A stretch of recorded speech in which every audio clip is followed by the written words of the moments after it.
Bonjour les amis, bienvenue sur CYP Stories. Abonnez-vous à cette chaîne pour découvrir des histoires incroyables. N'oubliez pas d'aimer et de partager. N'hésitez pas à nous laisser un commentaire. Le bourdonnement stérile des néons résonnait au-dessus de lui tandis que Rémi Ayola, assis, raide, dans la salle de consultation privée de l'hôpital le plus prestigieux de Lagos, s'asseyait.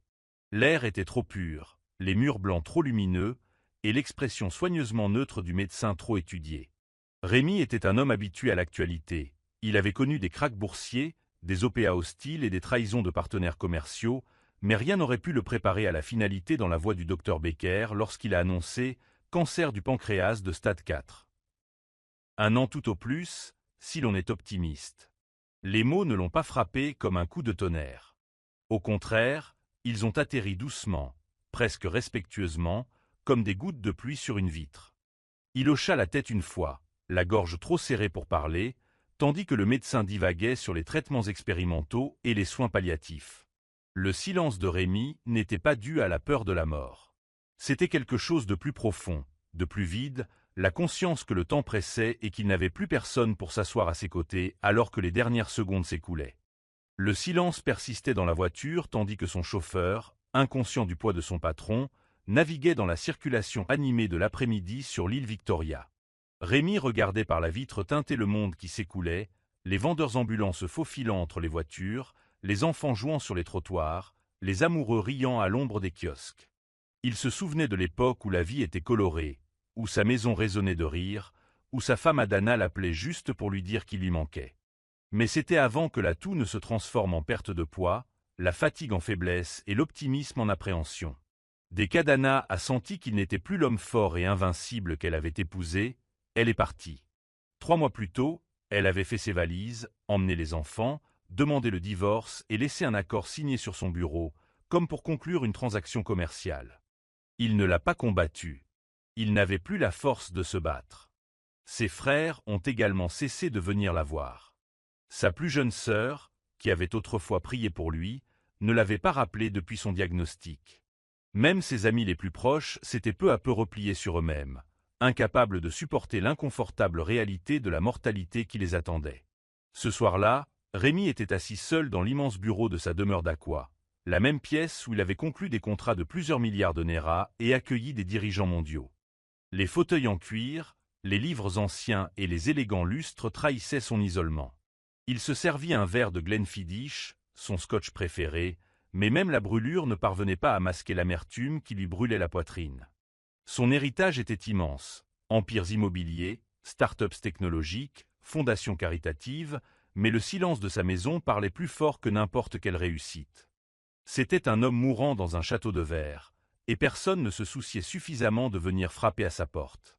Ni ses enfants, ni sa femme. Pas sa famille. Tout ce qu'il avait, c'était une horloge qui tournait et une maison vide. En regardant la faible lumière de la cheminée, il réalisa que si la mort était certaine, mourir seul était un choix, et il n'était pas encore prêt à l'accepter. Le manoir Yola se dressait tel un monument de réussite et de tristesse, caché derrière de hauts murs de marbre aidés et taillé au cœur d'Aqua. Avec ses 12 chambres, ses 3 cuisines et sa piscine olympique, le domaine était autrefois un terrain de jeu pour les riches et les puissants. Mais aujourd'hui, il résonnait de silence. Le personnel de maison se déplaçait comme des ombres, silencieux, obéissants et professionnellement distants. Ils avaient vu le maître de maison passer d'une figure puissante à un homme qui quittait à peine son aile. Rémi ne faisait plus appel à des chefs pour des dîners gastronomiques ni n'organisait de soirées d'élite dans la grande salle de bal. On lui laissait ses repas à sa porte. Ses appels restaient sans réponse. Ses rideaux restaient tirés. C'était comme si la joie avait disparu de chaque pièce, laissant place à la routine. La plupart du temps, Rémi errait dans les couloirs tel un fantôme, s'arrêtant devant des portraits de lui et d'Edana qu'elle n'avait pas pris la peine d'emporter. Il fixa plus longuement celui avec ses enfants, Tony et Déo, pris lors de vacances à l'île Maurice, alors qu'ils étaient encore assez petits pour monter sur son dos et l'appeler leur héros. Cet homme sur la photo, dynamique, rieur, insouciant, semblait étranger. À quoi bon toutes ces réussites si son nom n'évoquait aucune chaleur dans le cœur de ceux qui l'aimaient le plus? Il était parti de rien, avait grandi dans un quartier animé et avait travaillé pendant ses études universitaires tout en codant des sites web la nuit pour de petites entreprises de Lagos. Sa première entreprise avait fait faillite. Le deuxième s'enflamma, littéralement. Le troisième lui offrit sa percée. Et maintenant, il était assis au sommet de tout ce qu'il avait toujours désiré, pour découvrir que ce sommet était froid, solitaire et dénué de sens. Son thérapeute, qu'il avait arrêté de consulter depuis des mois, lui avait dit un jour que la richesse créait souvent des murs plutôt que des ponts. Rémi n'avait pas compris à l'époque. Il croyait que l'argent pouvait tout arranger.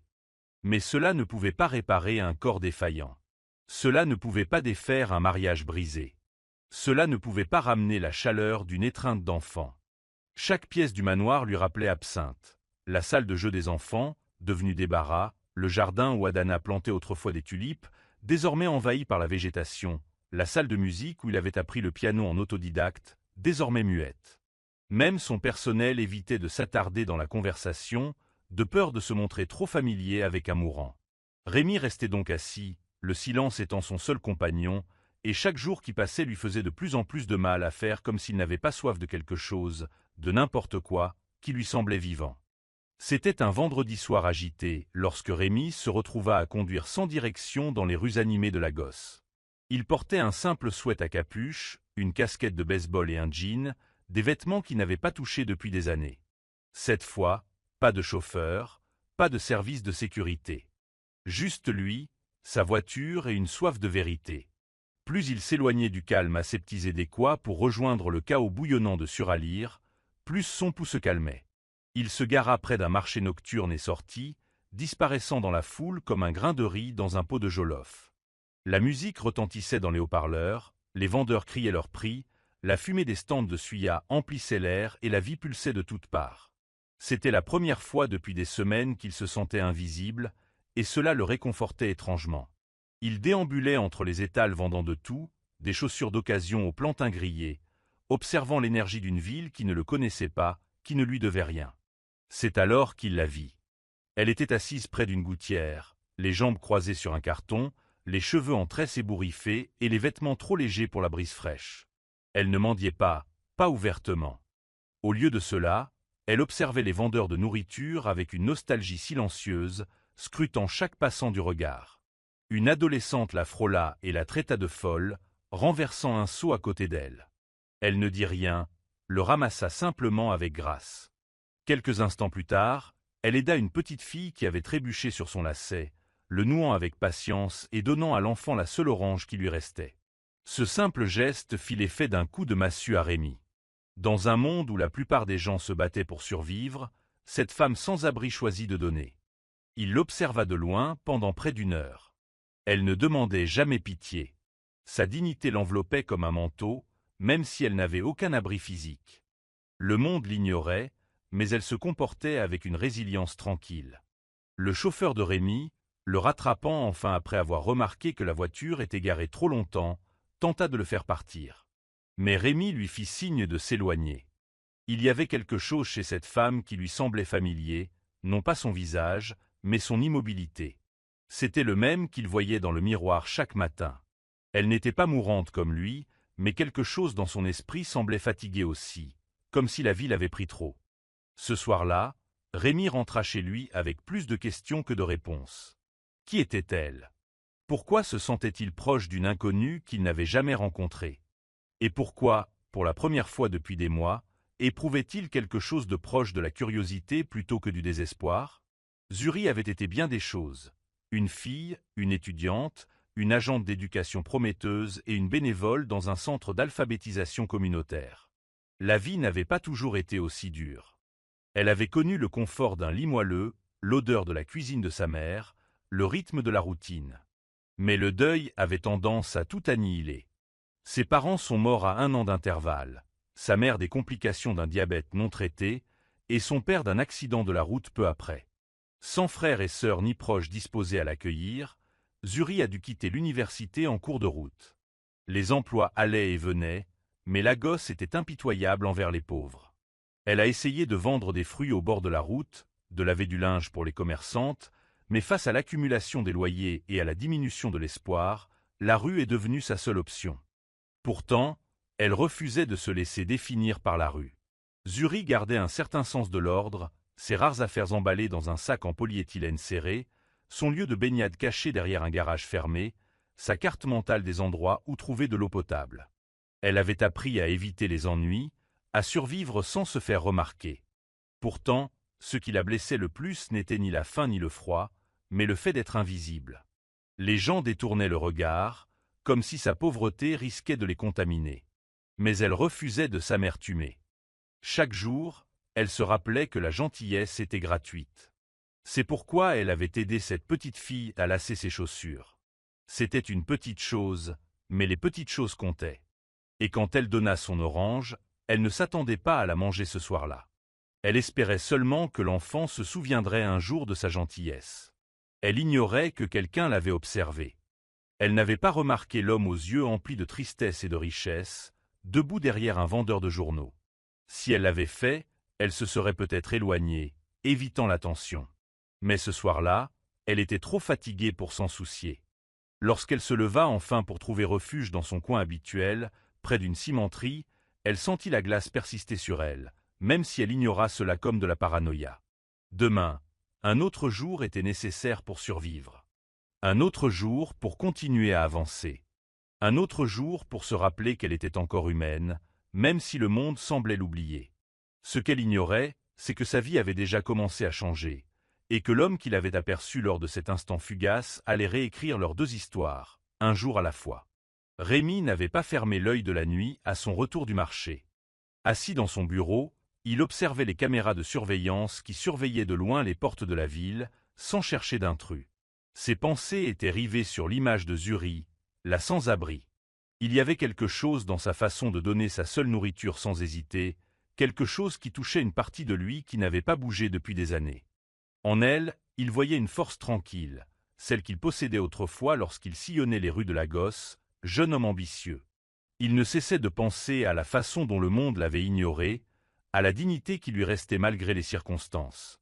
Elle n'était pas une simple mendiante, elle croyait encore en la bonté. Et cette nuit-là, une idée germa dans son esprit.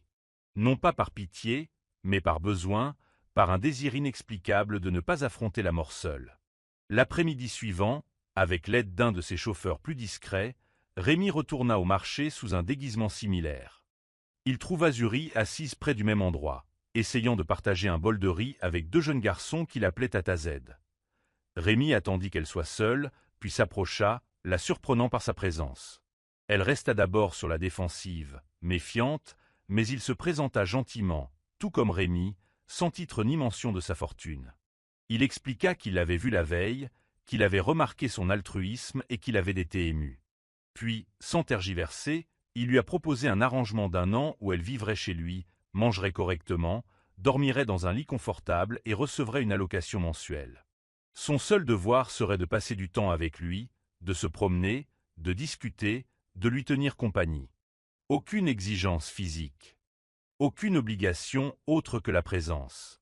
Son silence dura si longtemps qu'il faillit s'éloigner. Les yeux de Zuri se plissèrent de méfiance. Elle avait déjà entendu toutes sortes de propositions, des hommes qui promettaient la sécurité en échange de l'exploitation, un abri en échange du silence. Mais cet homme avait quelque chose de différent. Il ne la reluquait pas, ne lui parlait pas avec un air de droit. Sa voix était basse, presque gênée, et il y avait quelque chose dans ses yeux, quelque chose de creux. Elle ne répondit pas tout de suite. Au lieu de cela, elle lui demanda franchement « Tu es en train de mourir ?» La question flottait entre eux comme un brouillard. Il hésita, puis hocha la tête. Cette vérité, aussi étrange soit-elle, la fit s'arrêter. Elle ne percevait aucune arrière-pensée. Juste de la solitude et de la fatigue. Elle lui dit qu'elle y réfléchirait et se leva pour partir. Tandis qu'il la regardait disparaître dans la foule, Rémi ne savait pas s'il la reverrait, mais pour la première fois depuis des semaines, il l'espérait. Zuri passa les 3 jours suivants à peser le pour et le contre comme si sa vie en dépendait, car à bien des égards, c'était le cas. Elle avait connu la lutte intimement, dormi sur du ciment froid, mangé des biscuits pendant des jours, perdu le sens de l'orientation un nombre incalculable de fois. La confiance n'était pas chose facile pour quelqu'un comme elle, surtout quand chaque main tendue était souvent suivie d'une gifle ou d'une exigence. Mais quelque chose chez Rémi persistait dans ses pensées. Il ne l'avait pas pressé. Il ne l'avait pas rabaissé. Et surtout, il lui avait dit la vérité.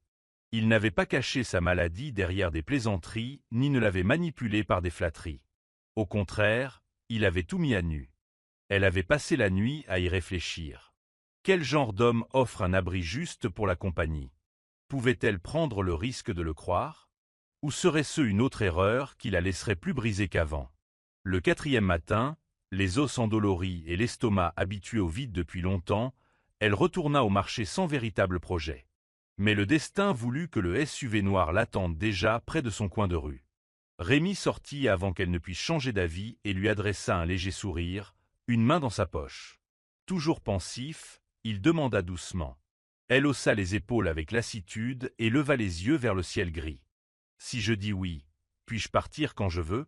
Rémi hocha la tête. « Tu peux partir dès que tu te sens en danger. » C'était tout ce dont elle avait besoin. Elle monta dans la voiture sans un mot, essayant d'ignorer la voix dans sa tête qui l'avertissait de ne faire confiance à personne.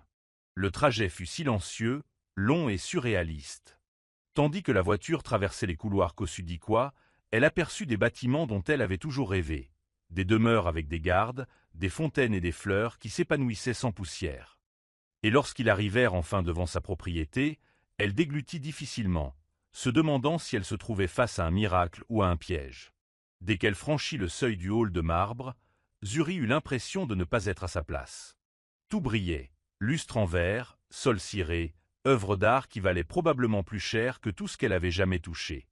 Un majordome lui proposa de prendre son sac, et elle le serra plus fort, gênée par son état délabré. Rémi la conduisit à travers la maison, lui montrant une chambre d'amis avec salle de bain, armoire et balcon. Il ne s'attarda pas. « Repose-toi, » dit-il simplement, « on se parlera plus tard. » Puis il la laissa là, seule, entourée de luxe, mais plus perdue que jamais.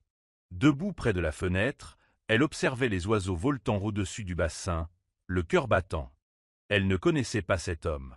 Elle ne savait pas si elle pouvait faire confiance à cet endroit.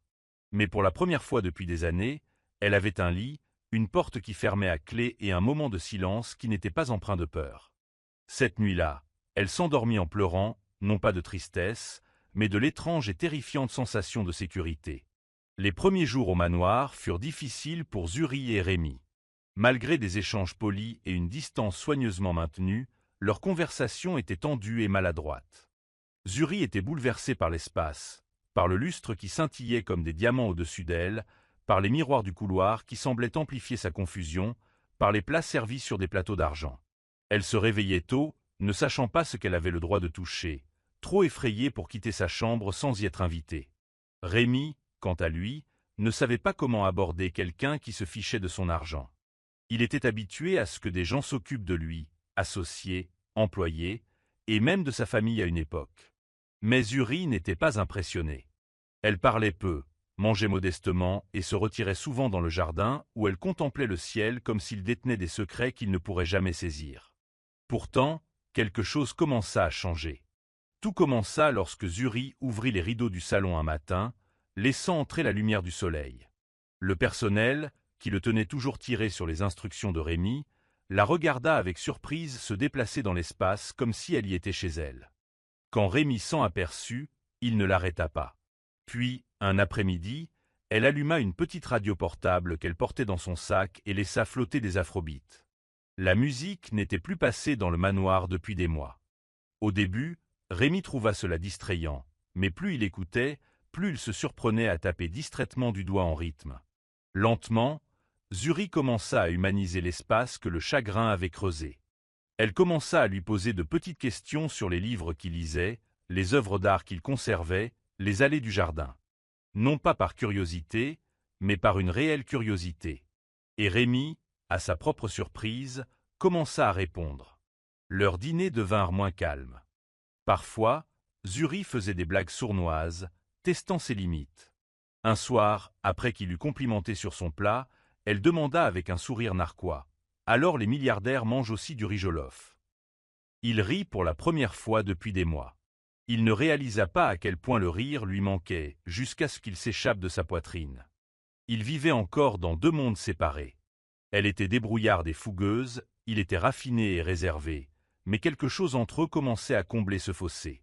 Elle apportait de la couleur à sa vie grise, et il apportait de la stabilité à la sienne. Aucun d'eux ne le dit à voix haute, mais tous deux commencèrent à se sentir moins seuls dans cette immense maison. Pour la première fois depuis son arrivée, Zuri cessa de garder son sac près d'elle la nuit. Et Rémi commença à dormir sans se réveiller trempé de sueur froide. Au fil des semaines, un rythme tacite s'est instauré entre Rémi et Zuri, un flux quotidien qui ne semblait ni forcé ni transactionnel. Les matins étaient souvent calmes. Zuri s'asseyait sur le balcon avec une tasse de thé, observant le personnel vaquer à ses occupations en fredonnant un air. Rémi la rejoignait plus tard, parfois avec un livre, parfois avec rien d'autre que ses pensées. Les après-midi étaient consacrés aux plaisirs simples, jeux de société, promenades dans le jardin, vieux films projetés sur le projecteur vintage du salon. C'est Zuri qui avait suggéré les films après avoir découvert sa collection, et leur première projection s'est terminée par une dispute pour savoir quelle actrice de Nollywood avait la meilleure alchimie avec Ramsey Nua. Plus besoin de faire semblant. Zuri parlait librement, et Rémi écoutait, vraiment. Elle racontait des anecdotes de son passé, parfois avec humour, parfois avec tristesse. Il commença à voir au-delà des circonstances et à pénétrer son âme. Zuri, à son tour, a commencé à voir l'homme derrière la maladie. Rémi n'était pas seulement un milliardaire ou un mourant, c'était quelqu'un qui aimait profondément, mais qui avait été tout aussi profondément blessé. Il a parlé de ses enfants, de l'amour que sa fille portait au dessin et du rêve de son fils de lui ressembler. Il avouait ses échecs, ses regrets, sa peur d'avoir passé trop de temps à courir après le succès et pas assez à vivre. Zuri ne le plaignait pas, et c'était peut-être ce qui la rendait spéciale. Elle le défiait quand il le fallait, plaisantait avec lui comme un égal et offrait son silence quand les mots n'étaient pas nécessaires. Leur relation, bien que peu conventionnelle, devint un sanctuaire pour tous deux, libérés de toute pitié, de toute attente ou de tout jugement. Un soir, après un dîner sous les étoiles sur la terrasse du jardin, Rémi se tourna vers Zuri et lui dit « Tu me rappelles ce que signifie vivre ». Elle ne répondit pas. Au lieu de cela, elle prit la radio, monta le volume et le tira doucement sur ses pieds. Il résista d'abord, mais elle refusa d'accepter un refus. Bientôt, ils se balançaient lentement au son d'une douce mélodie, deux âmes dissemblables dansant au clair de lune. Les employés sortirent de l'ombre, émerveillés, beaucoup d'entre eux silencieusement reconnaissant que leur patron renfermé ait retrouvé le sourire. À cet instant, il n'était pas question de maladie ou de richesse, de passé ou d'avenir. Il était question du moment présent, de deux personnes trouvant la joie dans les choses les plus simples. Aucun d'eux ne savait où ce voyage se terminerait, mais pour la première fois, il n'était pas seul. Zuri ne savait pas exactement comment elle avait découvert la date de naissance de Rémi. Peut-être l'avait-elle mentionné en passant lors d'une de leurs conversations du soir, ou peut-être l'avait-elle aperçu dans le coin d'un certificat encadré dans son bureau. Quoi qu'il en soit, elle marqua la date dans sa tête. À mesure que le jour approchait, elle remarqua que son humeur devenait plus réservée. Le personnel chuchotait davantage et évitait sa présence. Lorsqu'elle demanda au chef pourquoi il n'y avait ni gâteau ni préparation, il secoua la tête et répondit qu'il n'avait pas fêté ça depuis des années. Cela ne lui convenait pas. Personne, pas même un homme face à la mort, ne méritait d'être oublié le jour de sa naissance. Zuri a donc discrètement planifié son voyage. Elle a demandé au personnel de l'aider à nettoyer la terrasse et a convaincu le chef de préparer un simple gâteau à la vanille. Elle est même allée en ville avec l'un des chauffeurs chercher des ballons, des bougies et une petite enceinte Bluetooth. Ce n'était pas grand-chose, mais c'était sincère.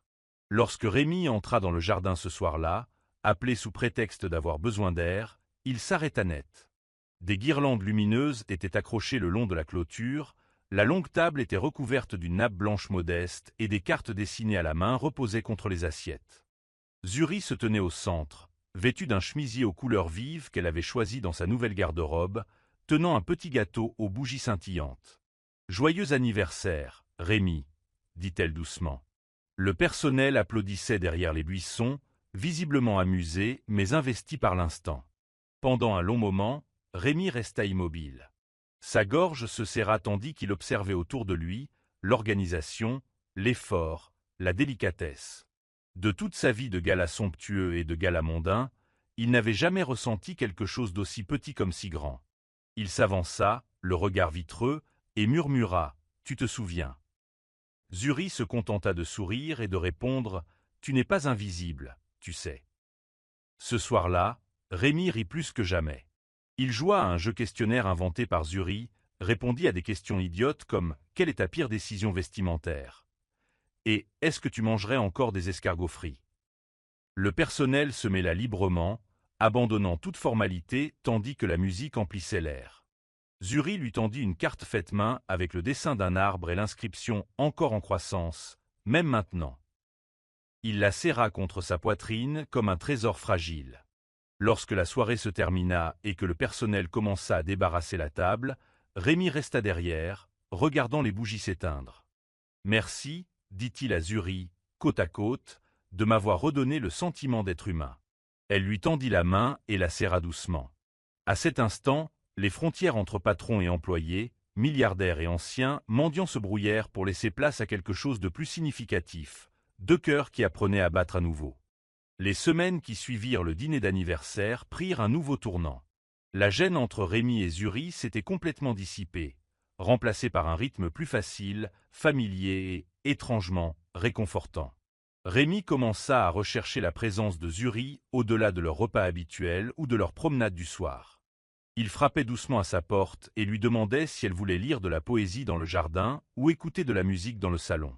De son côté, elle commença à considérer le manoir moins comme un refuge temporaire que comme un foyer. Elle décorait sa chambre de petites attentions, de fleurs sur le rebord de la fenêtre, de croquis tirés de livres empruntés à la collection de Rémi. Les conversations entre eux s'approfondirent. Ils évoquèrent leurs regrets, les choses qu'ils changeraient s'ils en avaient l'occasion, et les rêves qu'ils avaient peur d'exprimer à voix haute. Rémi se confia sur ses enfants comme jamais auparavant. Il parla à Zuri de Tony, son aîné, qu'il appelait autrefois son super-héros, et de Déo, le garçon qui rêvait de devenir architecte comme son père. Il avoua que sa maladie leur avait volé du temps et combien il souffrait qu'ils ne répondent même plus à ses messages. Zuri l'écouta sans l'interrompre, le regard doux d'empathie, sa présence apaisante comme les mots ne pourraient l'exprimer. Elle ne lui a pas offert de clichés comme ils finiront par revenir ou continuer à essayer. Elle lui a plutôt offert un soutien discret et constant, celui dont Rémi n'avait pas conscience d'avoir besoin. Un soir, il lui a montré une pièce cachée de la maison où il conservait tous les dessins et vieilles photos de ses enfants. « C'est là, dit-il, que je viens quand j'ai besoin de me souvenir de qui j'étais. » Elle ne dit pas un mot, s'assit simplement à côté de lui et le laissa ressentir. En retour, Zuri partagea son rêve de devenir enseignante, un rêve qui s'était évanoui lorsque la vie lui avait coupé l'herbe sous le pied. Elle lui parla de la voix de sa mère, de la cuisine de son père, et de la façon dont la perte de ces deux personnes en l'espace d'un an avait brisé quelque chose en elle. Elle aimait les enfants, aimait apprendre et était bénévole dans une petite école de quartier avant sa fermeture. « Je voulais ouvrir un jour un lieu, » dit-elle, un centre d'apprentissage gratuit pour les enfants qui n'avaient pas les moyens de payer l'école. Rémi écoutait avec admiration et culpabilité. Il avait donné des millions à des causes qui ne le touchaient pas autant que la passion de cette femme. « Tu peux encore, » lui dit-il un jour. « Tu as encore le temps. » Elle le regarda un long moment, puis répondit « Et tu l'as toujours fait. » Cette simple vérité changea quelque chose en eux deux. Un matin, alors que Zuri dormait encore, Rémi était assis seul dans son bureau avec son avocat pour un appel privé. La nuit précédente avait été trop émouvante. Zuri avait pleuré pour la première fois en racontant la perte de ses parents, et Rémi lui avait tenu la main en silence, bouleversé par l'importance qu'il lui portait désormais. Il ne savait pas quand elle était devenue plus qu'une simple compagne.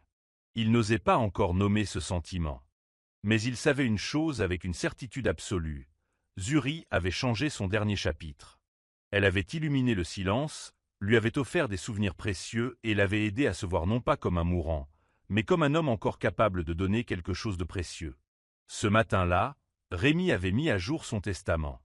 Ce n'était pas un grand geste romantique ou une obligation, mais un acte discret de gratitude.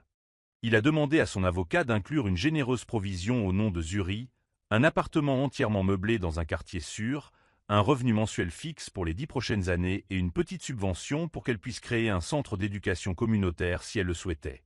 Elle ne sait pas, a dit Rémi fermement, et je ne veux pas qu'elle le sache avant mon départ. Je ne veux pas qu'elle se sente liée.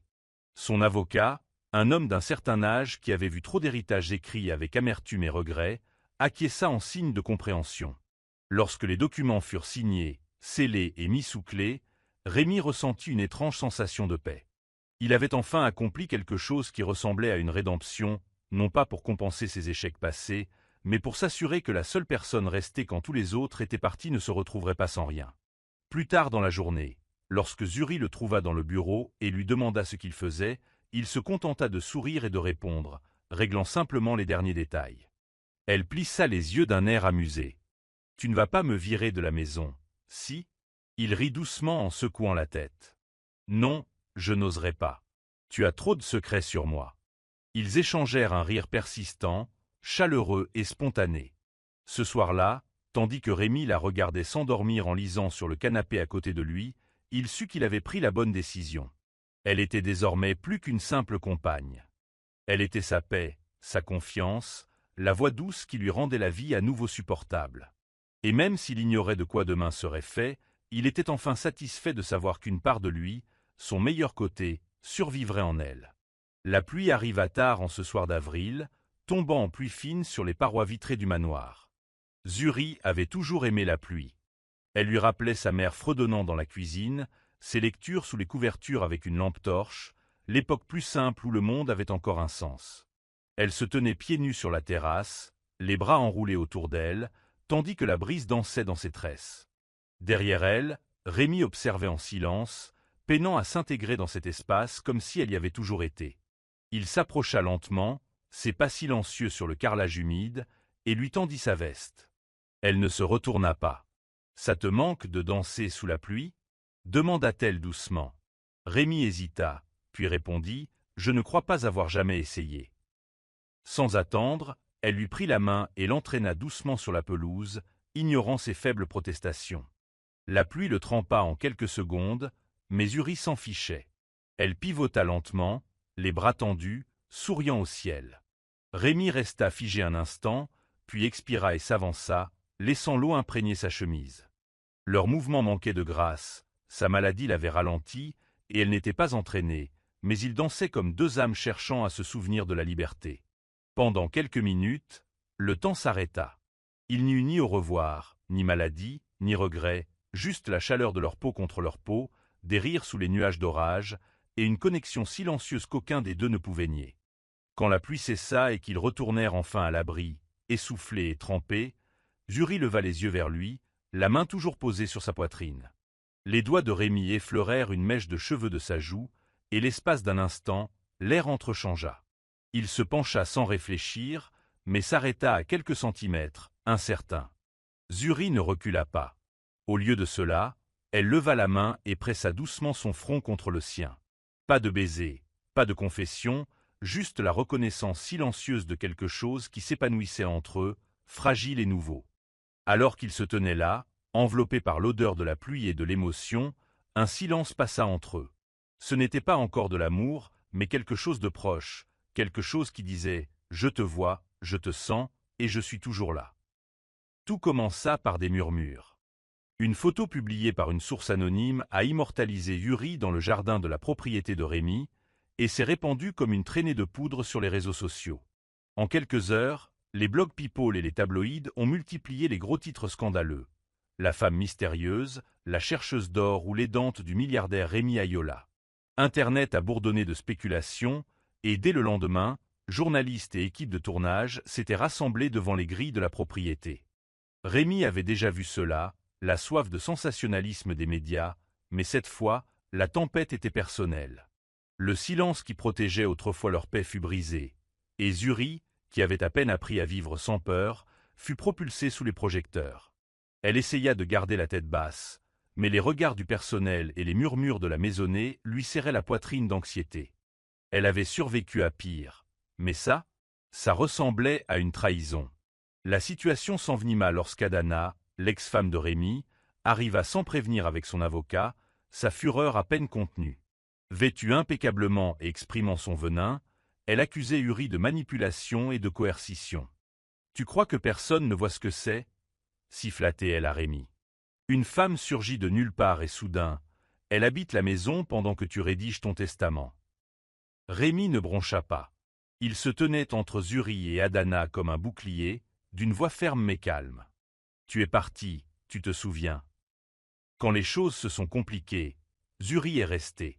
Elle n'est pas là pour mon argent. Elle est là parce qu'elle se soucie de moi. Adana a ricané et a prévenu qu'une action en justice était imminente si le testament était modifié d'une manière qui affecterait l'héritage de ses enfants. Rémi, épuisé mais résolu, lui ordonna de partir. Pour la première fois depuis des années, il avait trouvé la paix, et il ne la laisserait pas lui prendre sans se battre. Zuri, bouleversé, se retira dans sa chambre après la confrontation, le cœur battant à tout rompre sous l'humiliation publique. Elle n'avait jamais rien demandé, ni la protection de Rémi, ni sa richesse, ni son attention. Elle ne voulait pas être la cause de son drame. Ce soir-là, alors que la pluie commençait à tomber doucement par sa fenêtre, elle envisagea de partir. Ce serait plus simple, plus propre, mais lorsqu'elle ouvrit la porte et trouva Rémi assis tranquillement dans le couloir, attendant, elle se figea. « Ne les laisse pas te chasser, » dit-il d'une voix rauque de fatigue. « Ta place est ici. » Ses yeux se remplirent de larmes. Pour la première fois de sa vie, quelqu'un se battait pour elle sans rien demander en retour. Et pour cette seule raison, elle décida de rester. Les conséquences de ces révélations publiques retombèrent comme de la poussière dans les jours qui suivirent. Zuri ne quittait plus le manoir, et Rémi prenait des précautions supplémentaires pour restreindre l'accès à sa maison. À l'intérieur, cependant, un silence s'installa, il devint plus silencieux, plus renfermé, comme si l'affrontement avec Adana avait réveillé de vieilles blessures dont il n'était pas complètement guéri. Zuri essaya de lui laisser de l'espace, mais un après-midi, elle le trouva dans la salle de musique, le regard perdu dans le vide, fixé sur un piano qui n'avait pas touché depuis des mois. Sans un mot, elle s'assit à côté de lui. Pendant plusieurs minutes, ils restèrent silencieux. Puis, presque à voix basse, Rémi parla, sans même lui dire au revoir. « J'ai juste fait mes bagages et je suis parti avec mes enfants. » Comme si les années ne signifiaient rien. Zuri écoutait, non pas avec pitié, mais avec présence, posant doucement sa main sur la sienne. « Ça en dit long sur elle, » répondit-elle, « et rien sur toi. » Plus tard dans la soirée, lorsque Rémi invita Zuri dans son bureau, elle fut surprise de trouver sur la table un dossier intitulé « Rapport médical ». Les mains tremblantes, il le lui tendit. « Je veux que tu saches la vérité. »« Tout, » dit-il. Elle hésita avant de l'ouvrir, scrutant le diagnostic et le pronostic. Bien qu'elle sût qu'il était malade, les détails médicaux rendaient la chose plus réelle, d'une manière différente et bouleversante. « Pourquoi maintenant ?» demanda-t-elle doucement. Rémi haussa les épaules. « Parce que tu mérites l'honnêteté. Tu es là tous les jours, apportant la lumière ici. Tu devrais savoir à quoi tu t'attaques. » Zuri ne pleura pas, même si sa gorge se serra. Au lieu de cela, elle referma le dossier et le regarda dans les yeux. « Alors profitons du temps qui nous reste. » À partir de cette nuit-là, leur lien s'éclaira d'une clarté inédite. Les illusions s'étaient envolées. Ils ne prétendaient plus que ce n'était que passager ou léger. Rémi était mourant, et Zuri avait choisi de rester, non par obligation, mais par envie. Leurs journées devinrent plus sereines. Ils s'accordèrent du temps pour des petits déjeuners tranquilles, de longues promenades dans le jardin et des conversations qui se prolongeaient souvent jusque tard dans la nuit. On ne parlait pas de demain, seulement d'aujourd'hui. Et à ces moments-là, leur lien s'est renforcé, devenant indestructible. Zuri n'avait plus peur de la maladie de Rémi. Elle avait peur de perdre une seule seconde à faire, comme si ce qu'ils avaient vécu n'était pas réel. Un samedi après-midi tranquille, alors que le soleil lançait une lumière dorée à travers les fenêtres, Zuri suggéra qu'ils écrivent une liste de choses que Rémi avait toujours voulu faire mais qu'il n'avait jamais eu le temps de faire. Il rit d'abord de l'idée, la trouvant trop ringarde, mais Zuri s'obstina. Elle lui tendit un stylo et un carnet, s'assit en tailleur par terre à côté de lui et dit « Fais-moi plaisir ». Avec un demi-sourire, il commença à griffonner. La liste commençait simplement. Manger du suya au bord de la route, faire un tour en kiki sans surveillance, danser en public, jouer aux cartes avec des inconnus, assister à un carnaval local. Zuri en ajouta quelques-unes. Prendre des photos sur la plage, chanter au karaoké, mangeaient du maïs grillé au bord de la route. À la fin, la page était pleine et l'atmosphère était plus légère qu'elle ne l'avait été depuis des semaines. Maintenant, dit Zuri, nous vivons. Les semaines suivantes furent un tourbillon de rires, de chaos et de souvenirs. Ils se déguisèrent en tenues décontractées et se faufilèrent dans un bar à suya populaire de Surulire. Rémi, habituellement entouré d'agents de sécurité, fit la queue comme tout le monde, s'essuyant le front en sueur et affichant un sourire juvénile. Ils partagèrent une assiette sous un lampadaire, léchant lui l'épicé sur leurs doigts tout en riant de son air déplacé. Un autre soir, ils rejoignirent une foule d'inconnus jouant aux cartes sous un pont, et Rémi perdit gracieusement contre une libraire. Zuri le taquina tout le long du chemin, l'appelant Monsieur Milliardaire sans sourciller. Chaque élément coché sur la liste devint un signe de liberté, un rappel qu'il était bien plus qu'un diagnostic. La journée la plus mémorable fut peut-être celle d'une fête foraine de quartier. Vêtus d'imprimés colorés et de chapeaux dissimulant à peine leur identité, Rémi et Zuri dansaient au rythme de la musique live, montaient sur une grande roue et prenaient des selfies avec des artistes costumés. Sur place, personne ne le reconnaissait. Personne ne murmurait à son sujet. Ils étaient juste deux amoureux de la vie. Ce soir-là, assis sur un banc en bois, regardant les enfants courir avec des ballons, Rémi murmura « Je ne me suis pas senti aussi vivant depuis des décennies. » Zuri posa la tête sur son épaule et sourit. « Alors, on fait quelque chose de bien. » Et ce jour-là, le temps s'arrêta. Après des semaines de distractions bien heureuses et de joie retrouvée, une résolution plus sereine s'installa en Rémi. Un matin, alors qu'il regardait Uri arroser les plantes du jardin, il ressentit une pointe de nostalgie trop enfouie, la douleur de ses enfants. Il avait fait la paix avec son passé, mais pas avec eux. Avec les doux encouragements de Zuri, il commença à écrire des lettres, une à Tony, une à Déo. Ce n'étaient ni de grandes excuses, ni des supplications désespérées. C'étaient les réflexions honnêtes et vulnérables d'un père qui cherchait à tendre la main. Dans ses lettres, il racontait des souvenirs d'histoire du soir, de balades à vélo et de danses rigolotes dans le salon. Il leur disait combien il était fier, combien il lui manquait et combien il regrettait tout ce qui les avait séparés. Il ne demandait rien, ni pardon, ni visite, juste la chance qu'on se souvienne d'eux avec bienveillance. Zuri a proposé de livrer les lettres par coursier discret. Elle n'a demandé ni détails ni promesses. Elle a simplement fait en sorte que cela se fasse. À son retour de l'accouchement, elle trouva Rémi assis dans le jardin, les yeux fermés, les lèvres remuant dans une prière silencieuse. « Tu crois qu'ils les liront » lui demanda-t-il. « Je pense qu'ils le feront » répondit-elle. « Et si ce n'est pas maintenant, ce sera le jour où cela comptera le plus. » Les jours passèrent sans réponse, mais Rémi n'insista pas. Il semblait plus léger, plus libre, s'étant libéré de son fardeau. Puis, un après-midi, un message est arrivé. C'était une note sténographiée de Tenny. « J'ai bien reçu ta lettre, papa. Merci. J'espère que tu vas bien. » Rémi fixa le mot un long moment, les larmes coulant sur son visage. Elle l'a lu, murmura-t-il. « Ça suffit. » Ce soir-là, il plaça le mot dans un cadre et chercha près de la cheminée. Ce n'étaient pas des retrouvailles complètes, mais c'était un début. Zuri l'observait attentivement, son cœur à la fois brisé et épanoui. Il ne luttait plus seulement contre la maladie, il retrouvait des morceaux de lui-même, faisant la paix avec ceux qui comptaient. Et elle, à sa manière discrète, l'aidait à y parvenir. « Tu m'as donné plus que du temps, » lui dit-il ce soir-là. « Tu m'as donné la chance d'être à nouveau père. » Zuri lui prit la main, la serra et répondit « Et tu m'as redonné confiance en l'humanité. » Dans cette vérité partagée, le manoir semblait plus chaleureux, plus rempli, non plus seulement un lieu où quelqu'un mourait, mais un lieu où quelqu'un vivait vraiment. Le changement fut progressif au début, Rémi dormant un peu plus longtemps le matin, son rire mettant une seconde de plus à venir, et il essayait de dissimuler une grimace occasionnelle en se levant. Mais Zuri remarqua chaque détail. Elle commença à adapter leur routine quotidienne. Promenade plus courte dans le jardin, repas moins épicés, musique douce et jazz. La maison, autrefois silencieuse, vibrait désormais de chaleur et de compagnie tranquille. Le personnel s'était attaché à Zuri, non seulement comme la femme que Rémi avait accueillie à la maison, mais aussi comme celle qui avait redonné de la couleur à leur vie. Elle organisait des soirées-jeux avec le personnel, encourageait Rémi à enregistrer des notes vocales pour ses enfants et aidait même le jardinier à planter un petit jardin d'herbes aromatiques devant la fenêtre de la cuisine.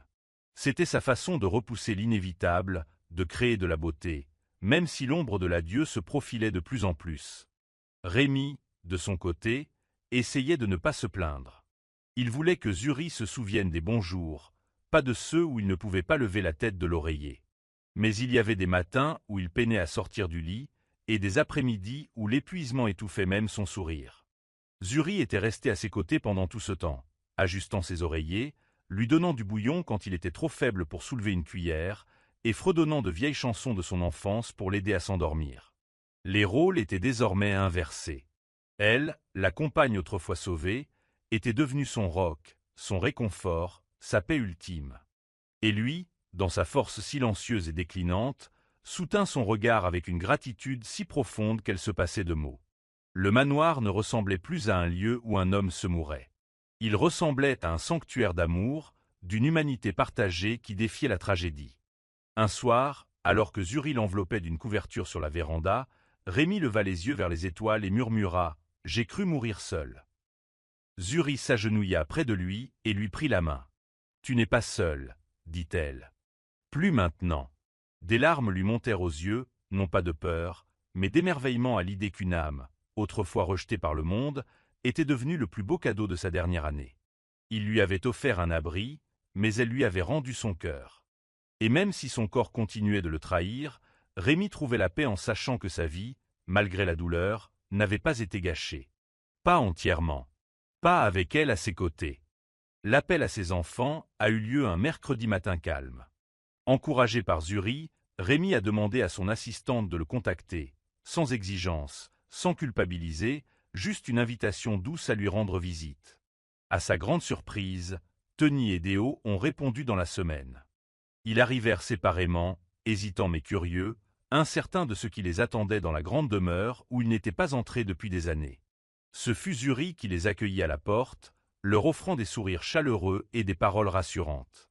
Elle se présenta simplement comme quelqu'un qui avait été avec votre père, et les guida vers le salon ensoleillé où Rémi, plus mince et plus pâle, mais assis fièrement, attendait de voir les enfants dont il craignait autrefois qu'ils ne l'oublient. Les retrouvailles n'étaient pas grandioses. Elles étaient silencieuses, chargées d'émotions, chargées d'années de distance, d'incompréhension et d'anniversaires manqués. Mais elles étaient réelles. Tony pleura lorsque Rémi la serra dans ses bras, lui murmurant combien il était fier d'elle. Déo ne parla pas beaucoup, mais sa main resta dans celle de son père pendant près d'une heure. Ils échangèrent des anecdotes, feuilletèrent de vieux albums photos que Zuri avait organisés et rirent de souvenirs insolites dont aucun d'eux ne s'attendait à se souvenir avec autant de tendresse. Il n'y eut pas d'excuses théâtrales, ni de tentative de réécrire le passé. Juste trois personnes, choisissant d'honorer le temps qui leur restait.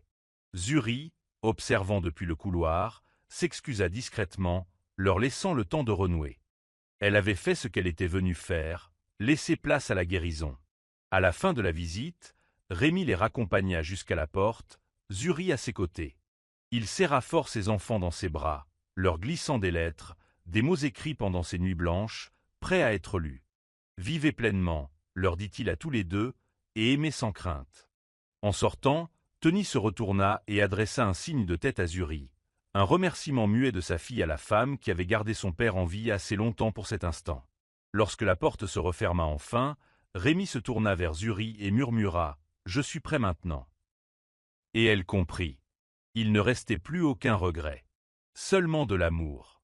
La journée était chaude, baignée par la douce teinte orangée d'un soleil couchant. Rémi s'affaiblissait, incapable de s'asseoir sans aide, sa respiration était plus lente et plus superficielle. Les médecins venaient moins souvent, leur rôle s'était déplacé du traitement au réconfort. Zuri resta à ses côtés, ne quittant la pièce qu'en cas d'absolue nécessité. Elle lui lisait des histoires quand ses yeux se fatiguaient, lui massait les mains quand elle tremblait et lui murmurait ses rêves pour le retenir un peu plus longtemps. Cet après-midi-là, Rémi demanda à être transféré dans le jardin, son endroit préféré. Avec l'aide du personnel, Zuri le conduisit sur la terrasse, enveloppé dans de douces couvertures, où il put admirer les fleurs qu'il avait autrefois ignorées et sentir la brise qu'il avait longtemps tenue pour acquise. Ils restèrent assis en silence tandis que le soleil disparaissait à l'horizon, peignant le ciel de touches de rose et d'ambre. Rémi prit la main de Zuri, à peine capable de lever la sienne, et elle la prit délicatement. « Merci, murmura-t-il. Pour tout. » Elle sourit à travers ses larmes. « Tu m'as tout donné, toi aussi. » Il tourna lentement la tête, les yeux fixés sur elle, comme s'il essayait de mémoriser son visage. « Promets-moi que tu vivras, murmura-t-il. Vraiment en direct. Son hochement de tête s'accompagna de sanglots discrets, ses doigts se resserrant autour des siens. Promis. Alors que les derniers rayons de soleil caressaient son visage, la respiration de Rémi ralentit, si douce qu'elle ressemblait presque à un soupir. Un dernier souffle. Un dernier sourire. Et puis, le silence. Zuri tint sa main longtemps après qu'elle se fût relâchée. Le monde devint silencieux autour d'eux. Pas de vent, pas d'oiseaux, juste un doux murmure de paix. L'homme qui avait autrefois dominé le monde, craint et envié, est mort non pas dans la solitude, mais dans l'amour. Les membres du personnel sont venus un à un lui rendre hommage, les yeux rougis par le chagrin. Mais il n'y avait pas d'hystérie. Pas de chaos. Juste du respect. Le domaine, autrefois symbole froid du pouvoir, était devenu un sanctuaire. Rémi Yola avait trouvé le chemin du retour, non pas dans des couloirs de marbre, mais dans le cœur d'une femme qui avait autrefois dormi sous les ponts et qui se tenait désormais fièrement aux côtés de son héritage. Dans la mort, il avait trouvé ce qu'il n'avait jamais vraiment eu de sa vie, la paix. Les mois passèrent. Le monde continuait d'avancer. Les gros titres allaient et venaient. Les affaires juridiques étaient réglées discrètement. Le testament de Rémi, y compris ses dispositions concernant Zuri, était respecté sans contestation. Ses enfants, ayant passé du temps avec elle, comprenaient son rôle non pas comme celui d'une étrangère errante, mais comme celui de celle qui avait aidé leur père à mourir sans douleur. Zuri n'avait pas touché à l'appartement qu'il lui avait laissé pendant des semaines. Elle restait dans la cité, lui rendant hommage par de petites attentions, entretenant le jardin, faisant don de ses vêtements, conservant ses livres préférés. Mais finalement, elle a refait surface, non pas comme une femme perdue, mais comme une personne ayant traversé le deuil et en étant née de nouveau. Elle a utilisé la bourse que Rémi lui avait léguée pour ouvrir la Fondation Rémi pour la dignité, un centre qui offrait nourriture, abri et éducation aux sans-abri et aux malades en phase terminale, avec chaleur et compassion. Le jour de l'ouverture, le centre était rempli de bénévoles, de journalistes et de curieux. Zuri se tenait à l'entrée, vêtu d'une robe modeste, tenant une paire de ciseaux pour couper le ruban. Son discours était simple, mais il portait le poids de tout ce qu'elle avait vécu. Ce lieu, disait-elle, n'est pas seulement destiné à la guérison du corps. C'est pour restaurer l'âme. C'est pour les oubliés, les fatigués, ceux qui pensent que personne ne les voit. Quelqu'un m'a vu et m'a redonné une raison de vivre. La foule applaudit silenciosement. Certains ont pleuré. D'autres ont souri. Mais tous comprirent qu'il n'assistait pas à l'inauguration d'une œuvre caritative. Il assistait à la réalisation d'une promesse. Ce soir-là, Zuri retourna au manoir. Elle se tenait devant le portail, contemplant la maison qui avait autrefois abrité son cœur. Ses cheveux flottaient doucement au vent, ses yeux brillaient de souvenirs. Le personnel, désormais ses amis, lui faisait signe depuis le balcon. Elle sourit et posa une main sur la grille, non pas comme quelqu'un qui fermait la porte ou la faisait entrer, mais comme une femme transformée. « Merci » murmura-t-elle au vent, aux étoiles, à Rémi. Puis elle se retourna et avança, non pas dans les ombres de son passé, mais vers un avenir éclairé par un but, l'amour et la force que seul le chagrin peut enseigner. Elle n'était plus seulement la femme qu'il avait sauvée. Elle était l'héritage qu'il avait laissé derrière lui. Merci d'avoir regardé. Dites-nous ce que vous avez aimé dans cette histoire. N'oubliez pas d'aimer et de vous abonner. Activez également les notifications de publication pour recevoir les nouvelles histoires.